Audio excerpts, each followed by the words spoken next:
Darling, you know that I want things to go our way. I'll try to reach you to lean every single day. I wanna be somebody that you wanna love. Don't wanna reach for another, wanna color your world.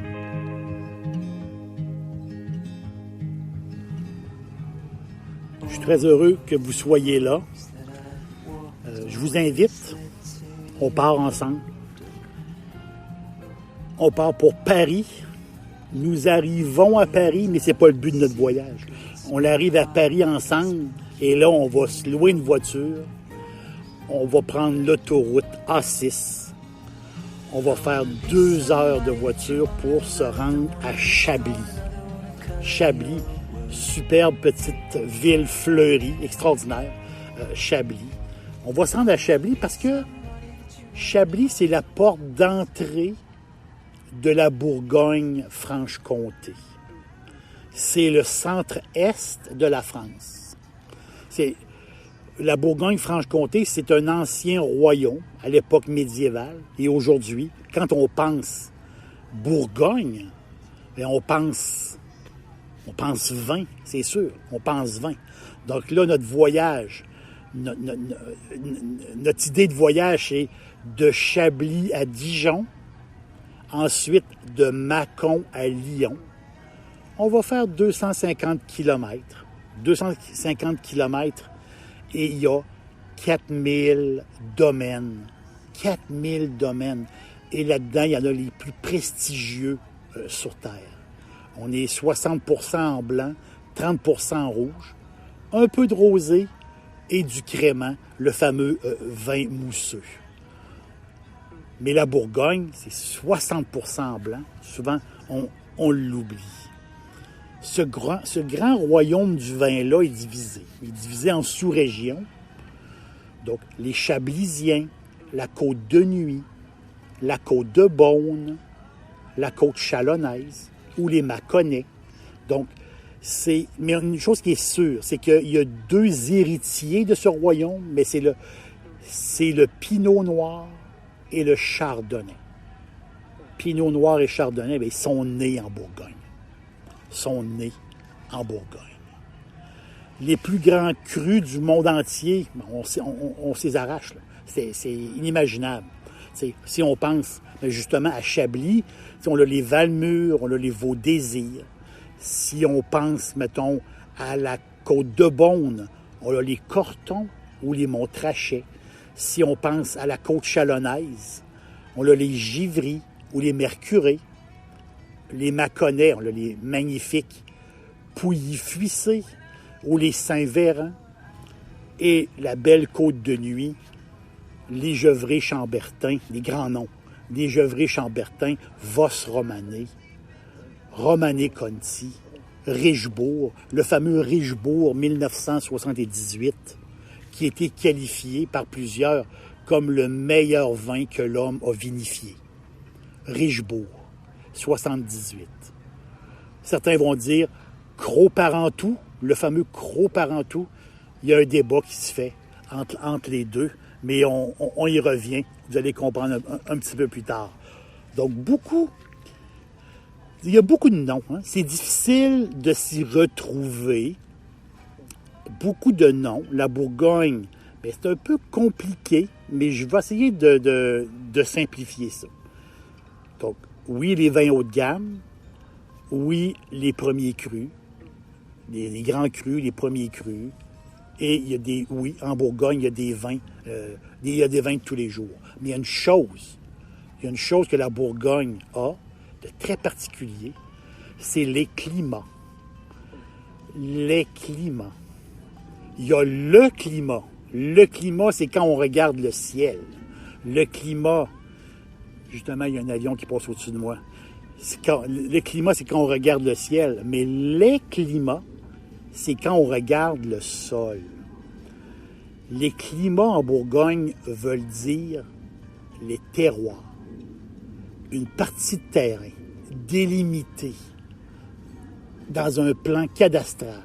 C'est unique à la Bourgogne. Donc, c'est des parcelles de terrain qui possèdent des noms. Il y a 1463 climats en Bourgogne. 1463 climats. Pour comprendre un climat, c'est très facile. J'ai la maison où je demeure. Le devant de ma maison est situé au sud-est. Donc, le devant de ma maison, j'ai un sol sablonneux et j'ai beaucoup de soleil jusqu'à 14 heures l'après-midi, l'été, quand il fait très, très beau. Et le sol, justement, le sol est un peu spécial, un peu sablonneux. Et l'arrière de ma maison, bien, j'ai un boisé, j'ai un ruisseau et j'ai un peu moins de soleil, le soleil de fin d'après-midi. Donc, c'est comme si chez moi, si j'avais deux climats. Si je mets des pieds de vigne de pinot noir à l'avant de ma maison et je mets des pieds de vigne de pinot noir à l'arrière de ma maison, c'est la même vigne, elle va être travaillée de la même façon, mais au bout du compte, il va y avoir une différence parce que c'est deux sols différents, c'est deux lumières différentes, c'est deux chaleurs différentes aussi, parce que mon boisé à l'arrière, si je m'assois dehors l'été en début de nuit, ça peut être plus frais à cause du boisé, à cause du ruisseau, ce que j'ai pas en avant. Donc chez nous, dans mon quartier ou chez nous, sur mon terrain, c'est comme si j'avais deux climats. Donc c'est comme ça qu'il faut voir. Donc dans toute la Bourgogne, il y a 1463 climats. Et là, c'est possible. Et là, c'est là que ça se complique. C'est que si moi, je me transforme en vigneron et je décide de faire du vin. Donc, je vais faire une cuvée. Je vais faire une cuvée pour l'avant de ma maison et je vais faire une cuvée pour l'arrière de ma maison. Et là, les jus, je vais les mélanger ensemble et ça va faire le vin, le vin d'aubergiste. Et ce que je peux faire aussi, c'est de faire une cuvée pour le devant de ma maison et que je vais lui donner un nom. Et une cuvée pour l'arrière de ma maison et je vais lui donner un nom. Donc, c'est le même terrain, mais c'est deux climats différents. Je rajoute une difficulté. À l'arrière de ma maison, j'ai mon climat. Mais mon climat, c'est mon terrain, il s'allonge. Et là, ce n'est plus mon terrain, c'est mon voisin. Et donc, lui, mon voisin, aussi a la même sol que moi, a la même argile, a le même boisé et a le même ruisseau. Et lui aussi fait du vin. Donc, on peut avoir deux noms. Donc, si je prends la cuvée aubergiste avec mon climat que je vais nommer, mettons, arrière de maison, et mon voisin d'à côté, lui, il s'appelle Paul. Mais Paul, il a son nom, et lui aussi va avoir le climat arrière de maison. C'est un peu comme ça. Les climats, ils n'appartiennent pas à une maison, ils peuvent appartenir à plusieurs maisons. Ça a l'air un peu compliqué, mais c'est ça la beauté de la Bourgogne. C'est vraiment, vraiment la beauté de la Bourgogne. Je donne un exemple ici. La maison Drouin. Maison de Drouin qui est une grande maison. Et je prends au hasard. Je pige au hasard dans les 1463 climats bourguignons. J'y vais au hasard. Clos des Mouches. Clos des Mouches, qui est un climat. C'est le nom d'un climat. C'est le nom d'une parcelle de terrain. C'est une assez grand. C'est assez grand. Une grande parcelle de terrain. Et Clos des Mouches, on l'appelle Clos des Mouches, c'est simple. Clos, parce que quand on dit clos, c'est une parcelle de terrain qui est délimitée par des murs de pierre. Donc, ils ont enlevé, avec les années, ils enlevaient les pierres des terres et ils faisaient des murs avec. Donc, c'est un grand espace emmuré par des murs de pierre. Donc, c'est pour ça qu'on appelle ça clos. Et clos des mouches, pourquoi mouches? Parce que ces terrains-là, à l'époque, très lointaine, il y avait des ruches. Donc, il y avait un vignoble et des ruches. Et les Bourguignons appelaient les abeilles des mouches. Donc, le fameux, je vais purement au hasard ici. Je sors un climat. Clos des mouches, c'est le nom du climat. Donc, je repars. La maison Drouin, ça, c'est sur votre bouteille. Quand vous regardez votre bouteille de vin, la maison Drouin, Côte de Beaune. Ah, on est dans Côte de Beaune. Et on est à Clos des Mouches. C'est un pinot noir. Donc, maison Drouin, en Côte de Beaune, ont un vin Clos des Mouches. Et une autre maison, la maison Chanson. Chanson, aussi sur leur bouteille, il est marqué Côte de Beaune, Clos des Mouches. Et eux aussi, c'est un pinot noir. Donc, deux noms dans un même climat. Et là, ces deux vignerons-là vont travailler la vigne d'une façon un peu différente pour avoir sa personnalité. C'est tout à fait passionnant, le mélange, les histoires de climat en Bourgogne, c'est tout à fait passionnant. Les climats en Bourgogne, c'est comme le berceau de la viticulture du terroir.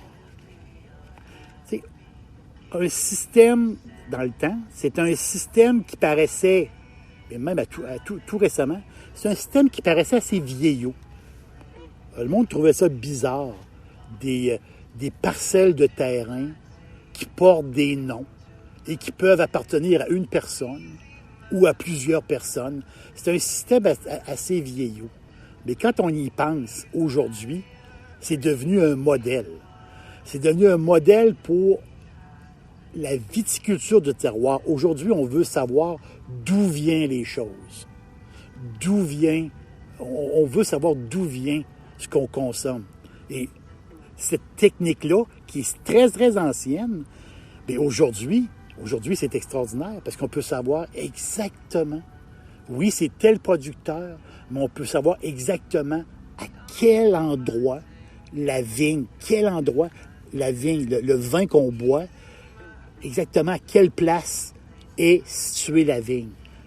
C'est tout à fait extraordinaire. Et ce qui se passe en Bourgogne, bien, les autres, oui, c'est un système très vieillot, mais aujourd'hui, qui est rendu très moderne, si je peux dire. C'est impossible pour moi de vous parler de la Bourgogne sans vous parler de Henri Jaillé. Henri Jaillé, un vigneron, possiblement un des plus grands vignerons qui a passé. Ce gars-là, il est décédé en 2006, à l'âge de 84 ans. Lui, c'est un enfant de la Vosse romanée. Il est né dans ce secteur-là. Et Jaillé, il a étudié à Dijon pour être œnologue. C'est un gars de la terre. C'est un farmer, carrément. C'est un farmer du vin. Et lui, il a hérité de sa famille, après être sorti de l'école, il a hérité de sa famille de 3 hectares de vignes. Et c'est un peu tout ce qu'il y avait. Là, on est dans les années 50. Jaillé, il a fait des nouvelles techniques de vinification. Et Jaillé, son vignoble, il l'a travaillé et en a fait une légende.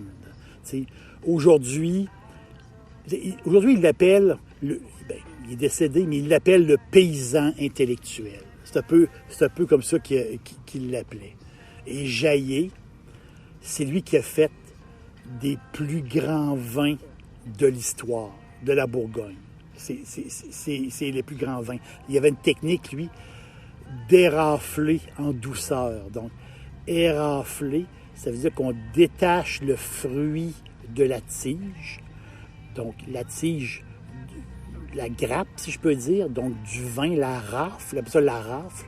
Donc, érafler, donc enlever, c'est très, très délicat, enlever les fruits de la tige, de la rafle, qui ait le moins de débris possible pour que la fameuse sève qui reste donnera pas un goût herbacé au vin.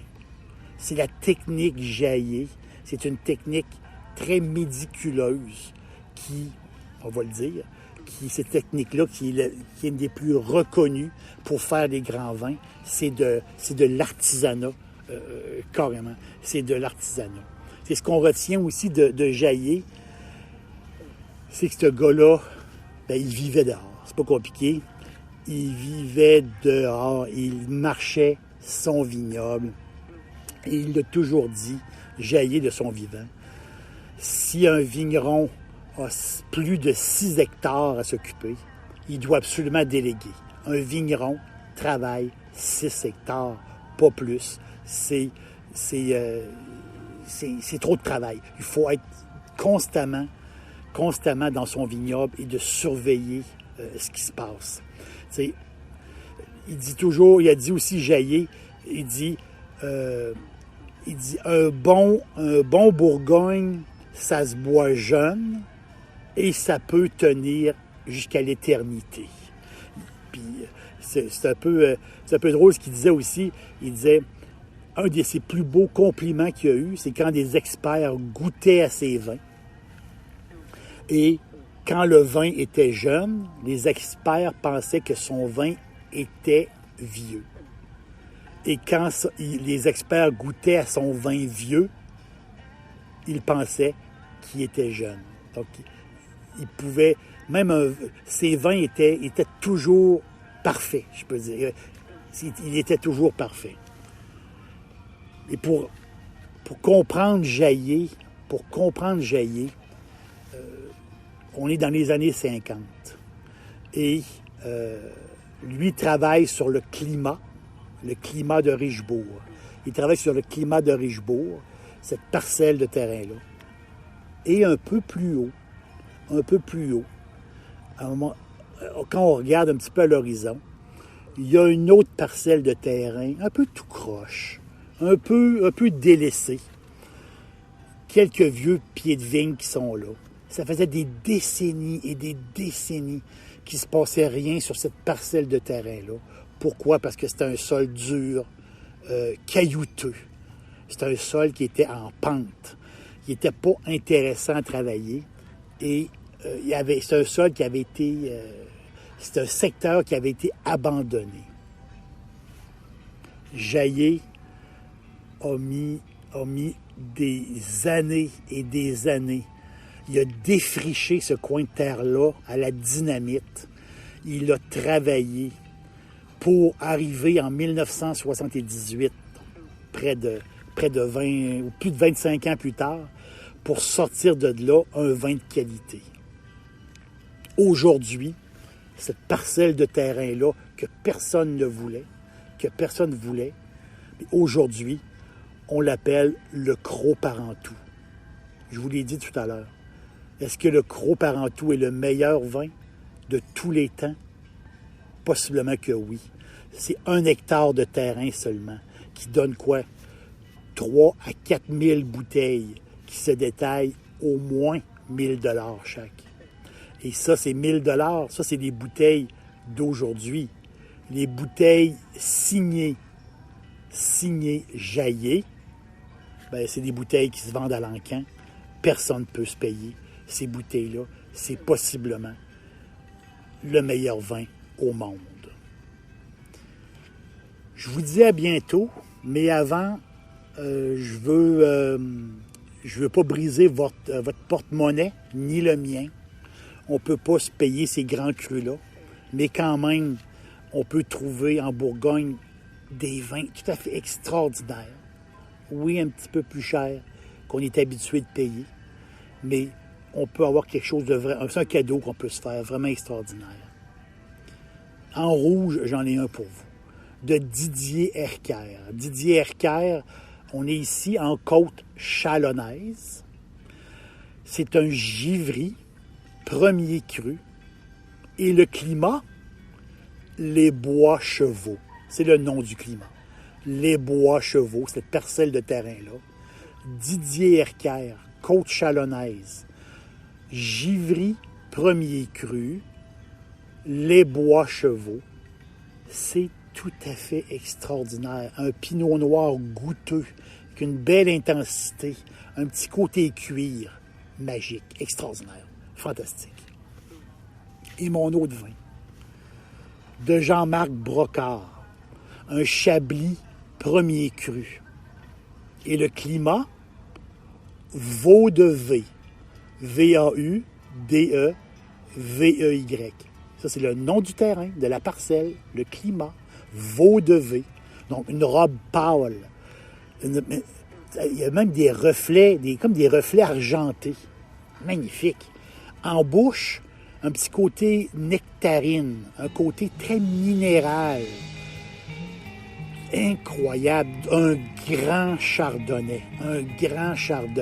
Un premier cru, mais quand même qu'on peut se payer. On est capable de se payer. C'est un beau cadeau qu'on peut se faire.